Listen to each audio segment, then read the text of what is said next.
구약성경 407면에 있는 사무엘상 1장 1절부터 18절까지 말씀입니다.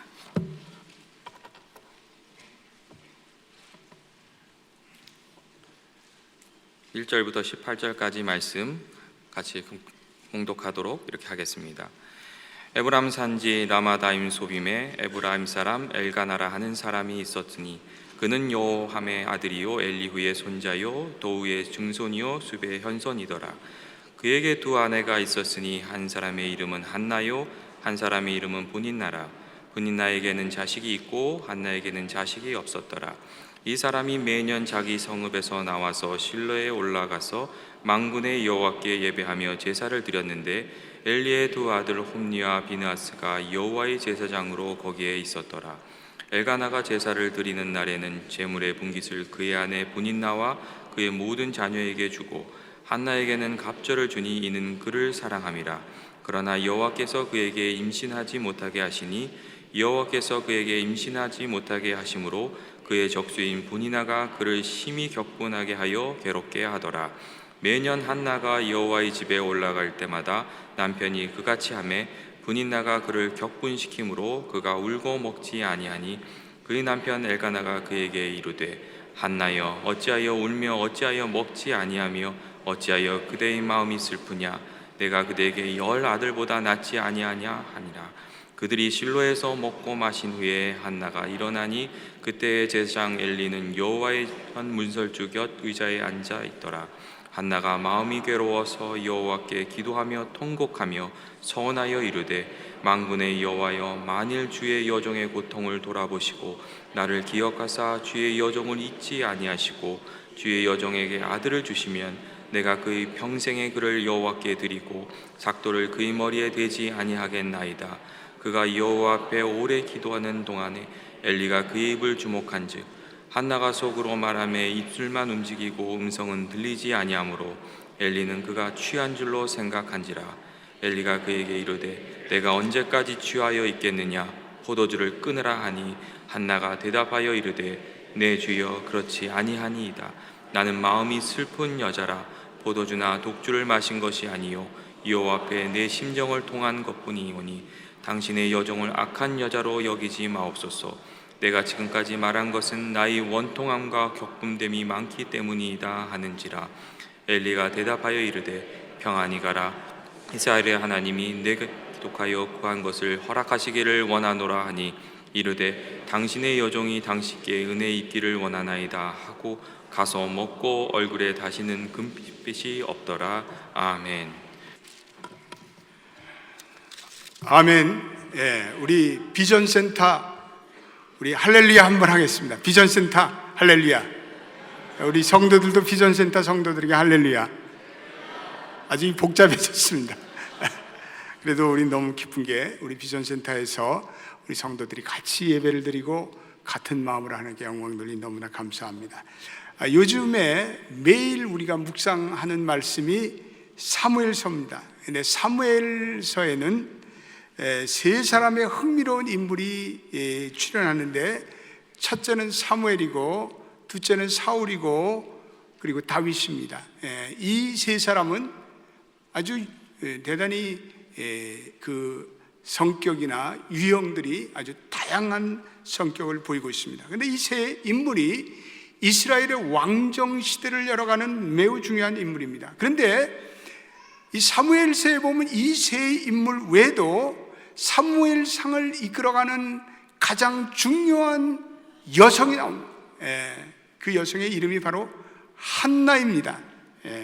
한나라는 한 평범한 여인의 이야기로 시작되어 이 사무엘서는 이 사무엘과 사울과 다윗 시대를 열어가는 도입부가 열리게 됩니다. 하나님의 크고 놀라운 역사가 한 평범한 여인의 간절히 기도하는 그 통곡 기도로부터 시작되고 있습니다. 이거는 이 한 여인으로부터 이 사무엘서가 시작된다는 것은 참 인상적입니다. 사무엘상 직전에는 이 룻의 얘기가 나옵니다. 룻과 그리고 한나는 공통점이 많습니다. 무정부 상태인 사사기 시대의 이스라엘 상황 가운데 새로운 반전의 역사를 이 룻과 그리고 한나가 이뤄가는 것을 볼 수가 있습니다. 그녀의 믿음과 기도로 이 새로운 사무엘상 시대를 열어가고 있습니다. 두 여성 다 시골의 한 평범한 여성에 지나지 않았습니다. 그런데 이 여인들이 이뤄가는 그 기도의 세계, 그 신앙의 세계가 하나님 나라의 새로운 비전을 열어가는 것을 보게 됩니다. 룻도 그렇고 한나도 그렇고 평범한 가정의 문제를 놓고 그들은 기도를 드렸습니다. 그런데 그 기도가 드려졌는데 그 기도를 통해서 역사의 새로운 이정표가 세워지는 것을 볼 수가 있습니다. 그렇습니다. 우리가 드리는 작은 기도, 그 기도, 때때로 이 기도가 무슨 소용이 있나? 우리는 그렇게 생각하기 쉽습니다. 그렇게 가볍게 생각해서는 안 됩니다. 우리가 드리는 그 작은 기도, 하나님은 하나님의 큰 일을 평범한 우리의 작은 기도로부터 그 하나님의 놀라운 역사가 물꼬가 터집니다. 매일 우리가 드리는 이 새벽 기도에 예배당 한쪽 구석에서 드리는 어느 권사님의 평범한 기도, 골방에서 드리는 나의 간절한 그 기도, 그러한 기도를 통해서 하나님과 하나님의 나라를 세워가시고, 그리고 하나님의 은혜의 물줄기가 터지는 놀라운 은혜가 있을 줄로 믿습니다. 지난번에도 말씀드렸지만 이 동구권의 공산권이 무너지는 엄청난 역사의 시작은 이 동독의 한 작은 마을에 드려진 평화의 촛불 기도회부터 시작됐습니다. 그 기도회가 시내를 이루고, 그리고 점점 큰 물을 이루고, 그리고 강을 이루고, 그리고 도도한 바다가 되어서, 그리고 동구권의 공산 정권을 붕괴시키는 그러한 결정적인 역사의 도화선 역할을 하는 것을 보게 됩니다. 오늘 본문은 역사적으로 볼 때 이스라엘의 정치적 상황이 매우 혼란한 시대에 일어나 있습니다. 출애굽과 시내산의 계시, 그리고 광야의 40년, 그리고 가나안 정복 이후에 매우 이스라엘의 정치상은 혼미한 상태에 있었습니다. 사사기의 도덕적, 정치적 무정부 상태가 계속되고 있습니다. 그런데 사사기의 마지막 말씀은 사람들이 각각 자기의 소견 옳은 대로 행하였더라, 이렇게 기록되어 있습니다. 그리고 이 사사기 이후에 두 여인의 이야기가 해성처럼 나타납니다. 하나는 룻이고 하나는 오늘 본문에 나타난 한나입니다. 당시는 남성 중심의 사회입니다.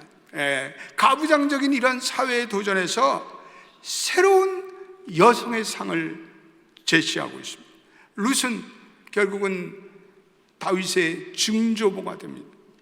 그리고 훗날 영광스럽고 아름답게 예수님의 족보에 오르게 되는 것을 볼 수가 있습니다. 한나는 하나님께 간절히 드리는 기도로 말미암아 사무엘을 잉태합니다.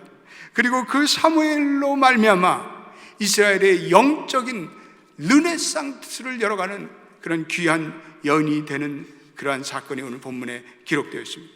이 한나의 얘기는 남편 엘가나의 족보로부터 시작됩니다. 여러분 1절을 다시 한번 읽어보겠습니다. 1절에 이 엘가나라는 사람의 족보의 얘기가 시작되는데 우리 1절을 우리 한번 같이 읽어보겠습니다. 시작. 에브람 산지 라마다임소 에브람의 사람 엘가나라는 사람이 있으니 그는 여로함의 아들이여 엘리우의 손자여 도우의 증손이여 숲의 현손이더라.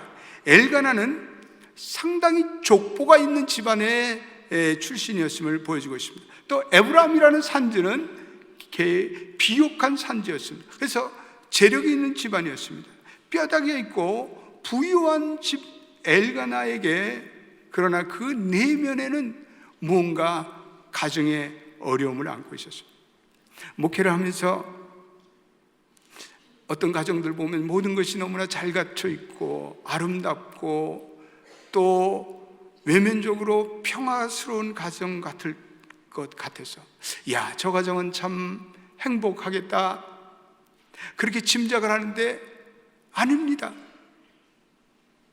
그 가정의 내면의 그 실상을 파헤쳐 보면 말할 수 없는 어려움을 안고 있는 가정들이 있다는 사실을 발견하고 깜짝 놀라게 됩니다. 오늘 여러분 2절을 읽어보게 바랍니다. 2절에는 뭐라고 얘기하고 있습니다. 2절에도 범상치 않는 가정의 모습이 나타나고 있습니다. 시작. 그에게 두 아내가 있었으니 한 사람의 이름은 한나요 한 사람의 이름은 분인나라. 분인나에게는 자식이 있고 한나에게는 자식이 없었더라. 예, 분인나에게는 자식이 있고 한나에게는 자식이 없었더라. 짧은 글로 담담하게 쓰였지만 그 내적인 내용은 상당히 감정적인 파동을 엿보는 그러한 대목입니다. 엘가나에게 두 아내가 있었습니다. 한 아내 분인나에게는 자식들이 있었습니다. 그런데 4절에는 그 모든 자녀들이라는 복수를 쓰고 있는 것을 보면 적어도 이 분인나는 둘 이상의 아들, 딸이 있었다는 것을 추측해야 합니다. 그런데 본처인 한나는 무자한 거예요. 자식이 없었더라. 예, 이건 보통 대목이 아니죠. 한 가정의 어떤 의미에서 갈등과 그리고 아픔과 쓰라림이 담겨져 있는 감정적인 대목이 아닐 수 없습니다. 불임의 여인이 겪는 고통, 그리고 후처의 아이가 있음으로 발생된 본처와 후처의 미묘한 대립, 가정의 갈등이 함축되어 있습니다. 사라와 하갈의 다툼이 있었듯이 오늘 본문은 이 한나와 분인나의 대립을 그리고 있습니다. 한나를 향한 남편 엘가나의 사랑에도 불구하고 여호와께서 태를 막으셨기에 아이를 가질 수 없는 고통이 있었습니다. 남편의 그 사랑도 불임의 고통을 해결할 길이 없었습니다. 더구나 여러분 6절을 보십시다. 6절에는 쓰라린 가정의 갈등이 잘 드러났습니다. 6절도 우리 한번 읽어보겠습니다. 6절에 뭐라고 말씀하고 있습니다. 여호와께서 그에게 임신하지 못하게 하심으로 그의 적수인 분인나가 그를 심히 격분하게 하고 괴롭게 하더라. 분인나가 오늘 한나를 괴롭게 했던 것 같습니다. 그녀를 격분케 했던 것 같습니다. 자식도 못 낳는, 무시했던 것 같습니다. 오늘 이 6절을 보면서 한나에 받았던 고통, 후처의 어떤 당당함이 자식이 없는 본처 한나에게 많은 상처와 아픔을 준 그러한 얘기입니다. 오늘 이러한 이야기의 구성은 우리들의 어떤 의미에서 이야기로 빨려오기 시작합니다. 어쩌면 한국에서 등장하는 막장 드라마 같은 그런 구성적인 요소가 이 본문에 담겨 있습니다. 고통과 그리고 기도로 점철된 한 여인의 아픔, 우리들의 마음속에 다가옵니다. 오래전에 성경 얘기가 아닌 오늘 아침에도 우리가 드라마에서 나타날 듯한 그러한 우리의 주변의 이야기로 나오는 그런 파워가 바로 성경의 이야기입니다. 여러분, 성경 이야기처럼 우리 인간의 마음의 갈등과 인간의 마음을 심층적으로 묘사하는 책들이 없습니다. 여러분들이 성경을 깊이 묵상하고 성경을 깊이 이해한다면 성경은 많은 인간의 그 마음의 드라마들이 가득 차고 있습니다. 예. 오늘 이 한나의 이야기 중에서 이 엘가나는 상당히 인품이 있고 그리고 자상스러운 남편으로 보이고 있습니다. 악이 없는 한나를 불쌍히 여기고 그녀를 사랑하는 남편, 그 당시 문화적으로 보면 이거 꽤 괜찮은 남편이에요. 여러분 그렇지 않습니까? 예. 그녀를 하나의 후손을 낳는 어떤 생산 도구적인 존재로 파악하지 않습니다. 그녀를 인격적으로 존중해 줍니다. 예. 엘가나는 이렇게 한나에게 말합니다. 당신에게 아기가 있든 없든 나는 당신이 있는 그 존재만으로 당신은 내게 귀중한 존재요. 괜찮은 남편 아닙니까? 예? 아내들 아멘 해야 되지 않습니까? 괜찮은 남편이에요. 예. 여러분, 이런 엘가나의 배려하는 인격이 어디서 왔다고 생각하세요? 오늘 우리가 읽은 이 엘가나는 온 가족이 하나님께 예배를 드리는 경건한 가정이었음을 우리는 알 수가 있습니다. 여러분 3절도 읽어보시기 바랍니다. 이 3절에도 중요한 엘가나의 그러한 삶을 엿볼 수 있는 귀한 말씀이 나옵니다. 3절에 읽어보겠습니다. 시작. 이 사람이 매년 자기 성읍에서 나와서 실로에 올라가서 만군의 여호와께 예배하며 제사를 드렸는데 엘리의 두 아들 홈리와 비나스가 여호와의 제사장으로 거기에 있었더라. 예, 이 엘가나가 하나님께 예배를 잘 드렸습니다. 만군의 하나님께 정기적으로 예배하는 경건의 생활을 지속하고 있습니다. 이 엘가나의 경건은 사실은 그 당시의 어떤 상황으로 비춰서 시대적인 아주 중요한 의미가 있습니다.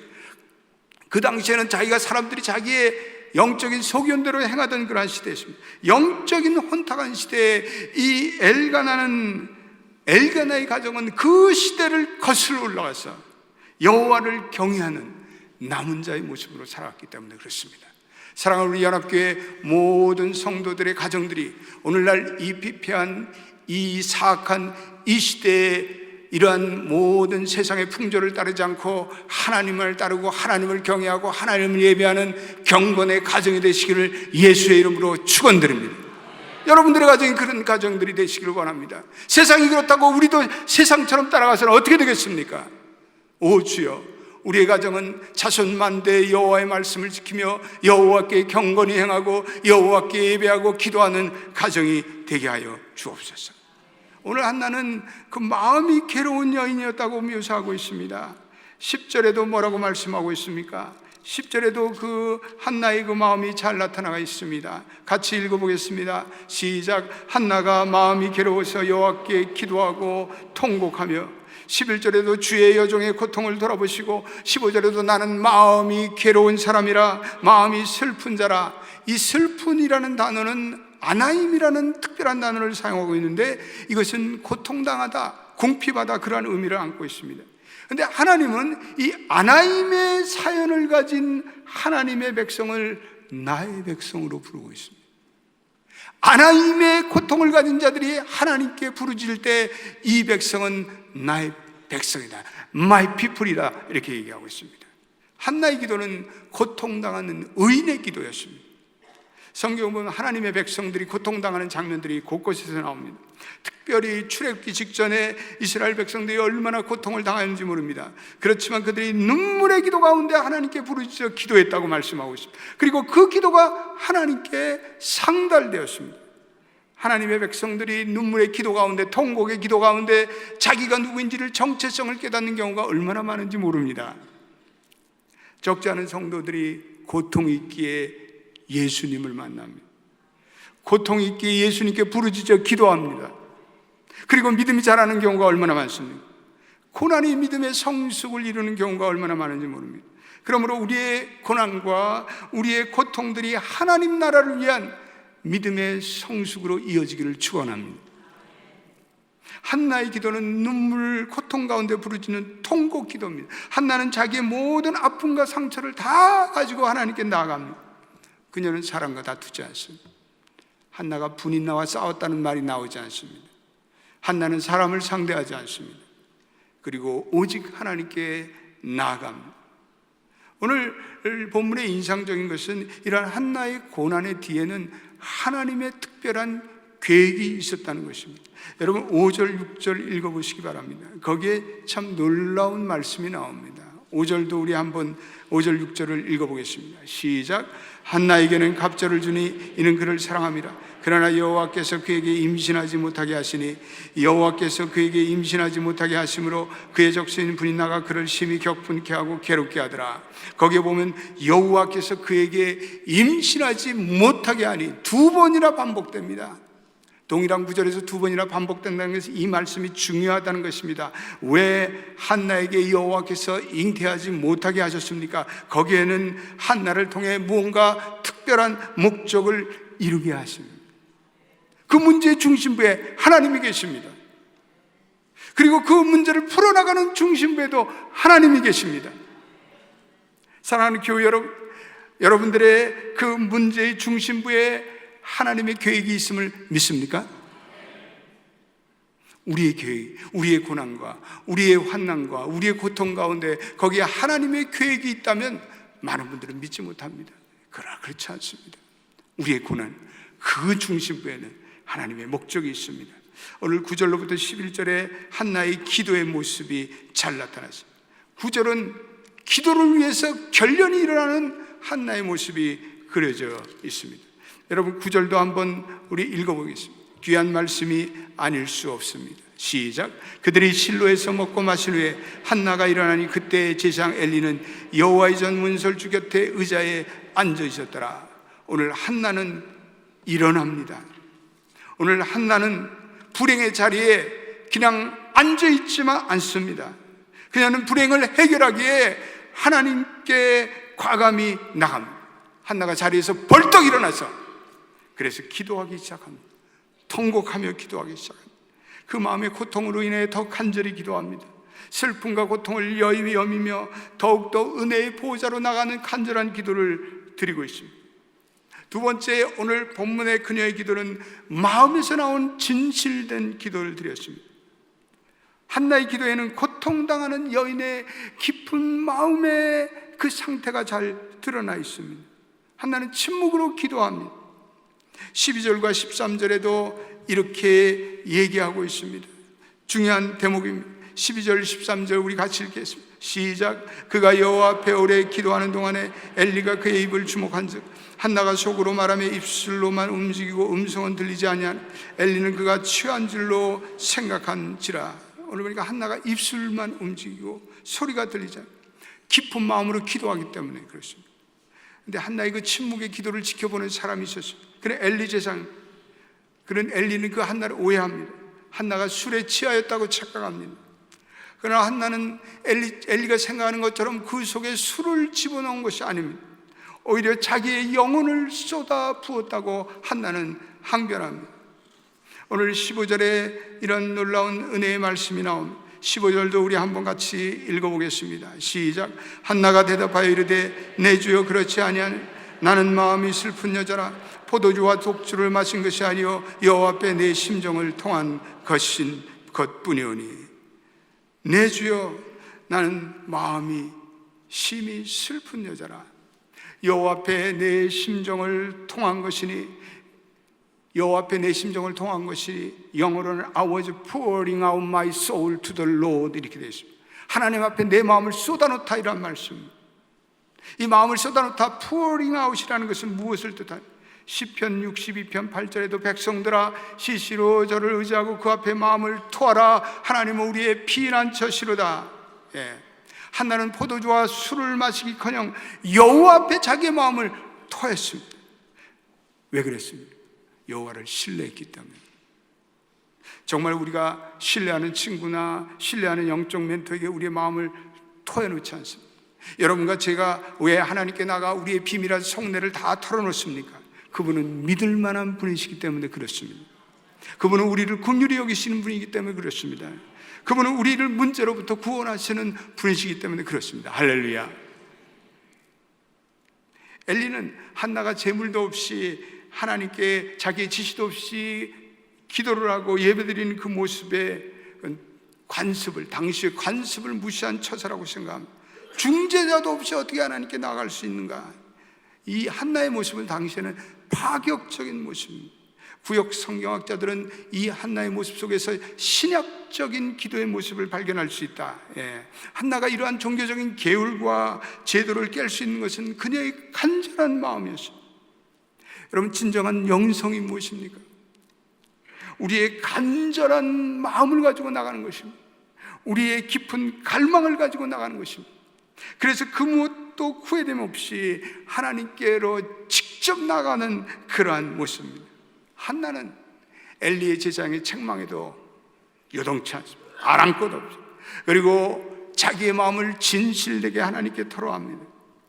한나의 이러한 기도의 모습이 바로 진정 마음을 다해 진실되게 드리는 기도의 모습입니다. 여러분, 엘리와 한나는 얼마나 대조적인 모습을 보입니까? 엘리는 제사장인데 영적 무지에 빠져 있어요. 그와 대적으로 평범한 여인이면서 한나는 깊이 하나님과 교통하고 있습니다. 한나의 영적인 예민성을 이 엘리는 제사장이면서도 간파하지를 못하고 있습니다. 엘리의 영적 무지는 점점 영적인 시력이 무뎌지고 있습니다. 엘리의 영적 무지는 15절에 최고조로 달합니다. 그래서 한나를 엘리는 비난합니다. 술에 취하였다고 비난합니다. 엘리 제사장은 이런 기도의 깊은 세계로 들어가 본 경험이 없습니다. 기도하는 분들, 기도의 깊은 세계를 경험한 분들, 그런 분들을 더 기도하라고 권면하고 그래야지. 어떤 분들은 왜 그렇게 기도해? 무식하게 기도해? 꾸짖는 분들이 있어요. 자기가 그런 영적인 깊은 세계를 들어가지 못하기 때문에 그 기도의 다이내믹을 알지 못해요. 교회에는 이런 일들이 자주 일어나고 있습니다. 오늘 깊은 기도의 영성의 세계로 나가는 분들이 누구입니까? 그것이 권사님일 수도 있어요. 그것이 한 여성의 기도일 수도 있어요. 우리는 그 기도의 세계를 다 알 길이 없습니다. 하나님으로부터 받은 깊은 영성을 가지고 기도로 나아가는 사람들은 하나님이 주시는 영성의 충만한 은혜 속으로 더욱더 깊이 들어갑니다. 우리 사랑하는 연합교회 모든 성도들이 하나님의 영성의 깊은 세계로 더 들어가는 여러분들의 기도의 여정길이 열려지기를 축원합니다. 오늘 엘리는 결국은요, 자기의 자식들이 다 영적인 타락으로 빠지고 말아요. 오늘 한나 이러한 영적인 예민성, 영적인 분별력, 깊은 영성이 어디서 나왔을까? 그것은 아까도 말씀드렸지만 한나를 비롯한 엘가나의 가정은 계속해서 예배를 드렸어요. 3절과 7절과 19절에 보면 한나는 남편과 함께 하나님께 예배드리는 예배 중심의 가정이에요. 하나님이 늘 그 삶의 중심이며 토대입니다. 하나님을 가까이 하는 사람들은 하나님이 자연스럽게 느껴져요. 괜히 어설프게 하나님을 믿는 사람들이 하나님께 나갈 때 어려워해요. 하나님께 어려워할 때 수사욕구를 많이 써요. 그러나 하나님을 깊이 알고 하나님을 더욱더 사랑하는 분들은 하나님이 친구처럼 느껴져요. 하나님, 이것도 좀 해주세요. 저것도 해주세요. 하나님, 이게 모자라요. 자식이 엄마한테 매달리듯이, 친구에게 얘기하듯이 그러한 영적인 깊은 우애감을 가지고 하나님을 만나시는 여러분 되시기를 축원합니다. 문제가 있을 때마다 하나님께 나가십시오. 여러분들과 저도 우리의 삶의 위기와 역경이 올 때마다 아이들에게, 애들아, 우리 하나님께 예배드리자. 얘들아, 우리 하나님께 기도해. 아이들의 손을 잡고 자연스럽게 하나님을 찾고, 그리고 자연스럽게 하나님께 예배할 때 그러한 모습이 아이들에게 비춰지고, 그러한 교육이 될 때 우리의 자녀들이 영적인 역경과 시련을 예배로 이기고 기도로 이기는 귀한 언약적 신앙이 될 줄로 믿습니다. 19절과 20절 오늘 읽지는 않았지만 19절에 한나는 예배의 현장에서 하나님을 만납니다. 그런데 오늘 이 예배자의 19절의 모습 속에서 아주 흥미로운 모습 하나를 발견하게 됩니다. 19절 한번 읽어보십시다. 너무나 귀한 말씀입니다. 여러분들이 줄 쳐놓으시기 바랍니다. 시작. 그들이 아침에 일찍 일어나 여호와 앞에 경배하고 돌아가 라마의 자기 집에 이르니라. 엘가나가 그의 아내 한나와 동침하며 여호와께서 그를 생각하신지라. 할렐루야. 거기에 보니까 엘가나가 그의 아내 한나와 동침하며, 그리고 여호와께서 그를 생각하셨더라. 동침하며, 이거는 인간의 성적 행위를 얘기합니다. 여호와께서 그를 생각하셨더라. 이거는 하나님의 자비의 행위입니다. 오늘 그 영어 대목에 보면 동침하고 하나님이 생각하셨더라, 그게 and로 이어져요. 연결 접속사로 연결됩니다. 성적인 행위와 영성이 동시에 작용됩니다. 오늘 우리는 이 성적인 행위가 너무나도 우리의 뇌리 속에서 더러운 행위로, 난잡한 행위로 이렇게 자리 잡고 있는 현대인들이 얼마나 많은지 모릅니다. 그런데 오늘 보니까 성적인 행위와 그리고 하나님의 영성이 동시에 일어납니다. 할렐루야. 우리 성도들의 이러한 모든 성적인 생활도 이렇게 되시기를 축원합니다. 이렇게 아멘이 적게 해요. 이럴 땐 세게 해야 됩니다. 성적인 행위도 하나님의 은혜가 있을 때 거기에 하나님의 축복이 나타나고 하나님의 역사가 나타날 줄로 믿습니다. 성적인 행위를 마귀의 행위로 돌리는 그러한 이 세상의 사악한 논의를 예수 그리스도 이름으로 정죄하고 선포합니다. 잘못됐어. 이건 왜 그래? 우리 성도들이 열심히 성적인 행위도 하시고 하나님의 은혜도 받기를 주님의 이름으로 축원드립니다. 아멘이 적으시네요. 두 가지 역사가 동시에 일어나요. 땅에서 이루어지는 행위가 거기에 하나님의 은혜가 임하는 거예요. 아주 흥미로운 대목입니다. 그래서 하나님의 뜻과 약속이 지상의 행위로 이루어지는 거룩한 모습, 우리의 성도들의 삶이 돼야 돼요. 오늘 사무엘은 구하여 얻은 자라는 뜻이 있습니다. 사무엘이라는 이름 속에 어머니 한나의 기도 소리, 영성의 소리가 메아리 칩니다. 그리고 하나님의 약속이 실현됩니다. 그리고 한나는 사무엘을 하나님께 바치겠다고 약속해요. 여러분, 예배라는 것은 무엇을 우리가 얻기 위해서 드리는 것이 아니라 무엇을 얻은 후에도 감사함으로 하나님께 드려야 돼요. 예배란 우리의 평생에 중단될 수 없는 행위예요. 오늘 통곡 기도의 본질 중에 하나는 그냥 하나님께 그냥 드리는 기도였어요. 우리는 기도를 드리면서 컨디션이 많죠. 하나님 이 기도 들어주시면 하나님 이 기도 어떻게 해주세요? 그냥 들으십시오. 기도를 하나님께 드리십시오. 기도를 순수하게 드리십시오. 기도를 통해서 하나님을 만나십시오. 오늘 한나는 괴로워서 여호와께 기도하고 통곡하여 서원하여 이뤘다. 그리고 한나는 하나님 이 아들을 하나님의 순종하는 나신인으로 드리겠습니다. 여러분, 서원 기도라는 것은 내가 구하면 동시에 드리는 기도예요. 자식을 하나님께 드리겠다고 기도합니다. 기도를 받은가 동시에 돌려드리겠다고 얘기합니다. 이거는 즉흥적인 기분에서 드리는 기도가 아니에요. 한나는 오늘 본문에서도 주의 여종이라는 대목을 계속해서 반복하고 있습니다. 하나님을 자기의 마스터 주인으로 보고 자기를 여종으로 보고 그 아들을 하나님께 아무런 조건 없이 드리겠습니다. 하나님이 이런 단순한 기도를 기뻐하세요. 하나님 이런 순수한 서원을 기뻐하세요. 실질적으로 하나님께 기도하여 얻은 아들, 그 아들을 서원대로 하나님께 아무런 조건 없이 드렸던 사무엘, 그 사무엘을 하나님께서 귀하게 사용하는 것은 무리가 아닙니다. 당연한 일입니다. 한나는 하나님께 그저 구해요. 그저 감사해요.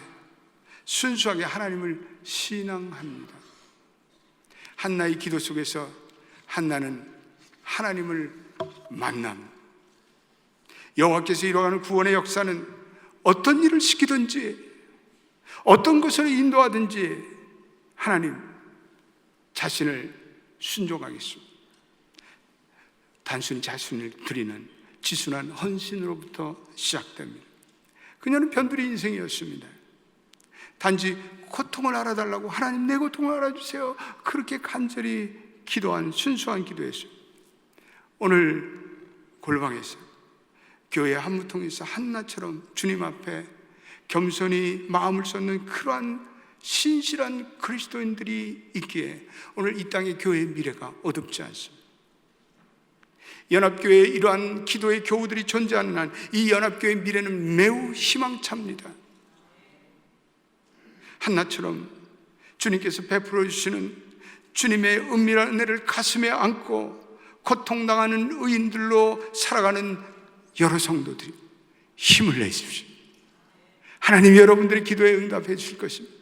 하나님과의 깊은 교제가 일어날 것입니다. 그저 운명이려니 내 팔자려니 하고 넘어갈 수 있는 그러한 아픔과 고난의 문제를 기도로 하나님께 가지고 나갈 때 하나님은 그 기도를 얼마나 영광스럽고 얼마나 사랑스럽게 받아주시는지요. 우리의 기도를 통해 우리 알지 못하는 크고 놀라운 일을 성취하시는 그 하나님의 은혜가 여러분과 저의 생애에 나타나기를 축복합니다. 저와 여러분들이 이러한 기도의 영광을 경험하면서 다시 한번 은혜의 보좌에 담대히 나가시는 저와 여러분이 되시기를 주님의 이름으로 축원합니다. 기도하겠습니다. 하나님, 오늘 한나의 통곡의 기도를 생각해 보았습니다. 오늘 한나는 그 평범한 기도, 그 지선한 기도로 역사의 새로운 이정표를 세워나가고 있습니다. 우리의 작은 기도, 때때로 그 기도가 무슨 소용이 있나 라고 우리는 가볍게 생각하기 쉽습니다. 아닙니다. 하나님의 큰 일은 평범하고 작은 그리고 순수한 우리의 기도로부터 그 물꼬가 터집니다. 오 주님, 한나처럼 통곡하며 한나처럼 마음에 신음하며 그리고 하나님께 간절히 드렸던 그 기도가 오늘도 상달되어 가정이 회복되고 남편들이 돌아오며 자식들이 주의 백성이 되며 그리고 이 교회가 부흥하며 그리고 이 나라와 이 민족이 살아남을 주여 깨닫습니다. 주여, 우리도 한나처럼 분연히 일어나게 도와주옵소서. 한나처럼 벌떡 일어나게 도와주옵소서. 주여, 나의 기도가 없음을 이 나라가 살아나지 못하겠구나, 이 교회가 부흥하지 못하겠구나, 내 가정이 사탄 마귀의 소굴에 빠지겠구나 생각하며 일어나게 도와줘. 그리고 일어나 하나님께 분연히 담대하게, 무슨 거기에 율법에 제한이 있단 말입니까? 거기에 무슨 의식이 필요하단 말입니까? 우리 드리는 간절한 기도로 주여, 우리의 영혼이 살아나고 우리의 가정과 자녀들이 살아나고 우리의 교회가 살아나고 우리의 사업과 직장이 살아나고 이 나라가 살아나고 이 지구촌에 하나님의 영광이 임하게 하옵소서. 예수님의 이름으로 기도드립니다. 아멘.